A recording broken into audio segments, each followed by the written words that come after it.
Hey everybody, I'm Denise. Hey, and this is Ethan. And we are here with another weekly episode about marriage. And today we're talking about two really big things in a marriage, but we're going to focus on one. The first one is communication. What? And the second is money, and that's what we're going to talk about today. Is we want to share a little more about how we've gotten our finances on track and what works for us. So when I met Ethan, he was a very big spender, and I was a very big saver. So I used to think he had all this money, but really he would just spend all his money and then there'd be nothing left. She thought I was rich in my 93 Toyota Corolla station wagon. I didn't marry you for your money, honey. But we actually discovered Dave Ramsey, and he has a book called The Total Money Makeover. And it completely changed our lives because it's all about, well, Ethan calls me Dave Ramsey now because I am very... Mini Dave Ramsey. I'm a mini Dave Ramsey. Mini, yes. Because I just want us to be financially responsible. So he teaches you how to consolidate your debt and how to snowball your bills. And if you're interested in that book, I would suggest you get it. So for right now, we just want to give you a few tips that work for us.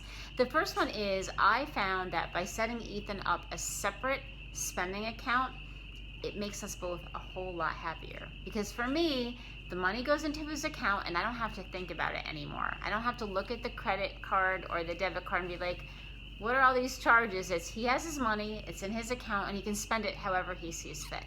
And I think he finds that to be a lot better as well. Yeah, it's much easier because then I know exactly what is in there versus withdrawing from an account that we both take from, you know what I mean? So it's a lot easier for me to know exactly what I have in there, and it's not an allowance, it's just money that I use for, you know, either buying myself coffee or blessing other people with coffees or meals or whatever. It's mine to use as I see fit, but it's also not coming out of our general house fund. So it works for us. And then the other thing is we use debit and credit cards for like our gas and our groceries. But if we're going to make a large purchase, like anything over, say, $40-$50, we call the other person because there's nothing worse than finding out that one of us spent a whole lot of money that the other one didn't know about. So communication and money go hand in hand. And so we communicate about our money, and that helps us to stay on track.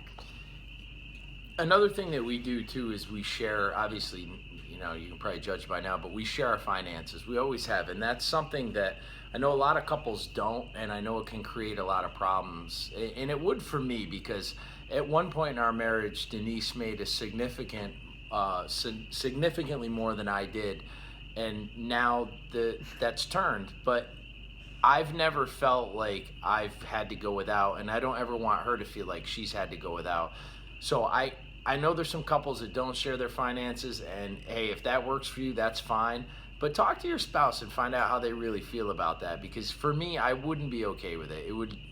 I just wouldn't. And I'm glad now that, you know, things have flipped, and now I make more, but we still share our finances, so it really doesn't matter. So either way, it's like nothing's really still changed. In the money, honey. Yeah, show me the money. No, but. And another thing that Denise said is that we do talk about it, and you have to talk about it. You got to find out what your spouse's needs are, because if there's something that he or she needs and maybe you guys don't share finances, they may not be comfortable asking you or telling you about it, or they may be going without because they don't have the money to get it.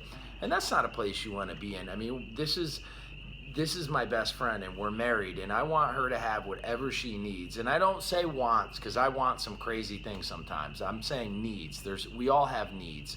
So make sure that you guys have good communication, and communication to me and money do go hand in hand, because you look at the problems a lot of couples have, and money and communication are generally at the root of it. You know, you look at couples that don't talk. Well, if you don't talk, you sure aren't talking about finances. That's right. So make sure that you guys talk it out. It's okay to spend a little bit, but talk it out. Put it down on paper. Look at what you got. And, you know, Denise is phenomenal at balancing budgets and finances, and I love that about her, you know, and it's something that's helped me to be a better saver.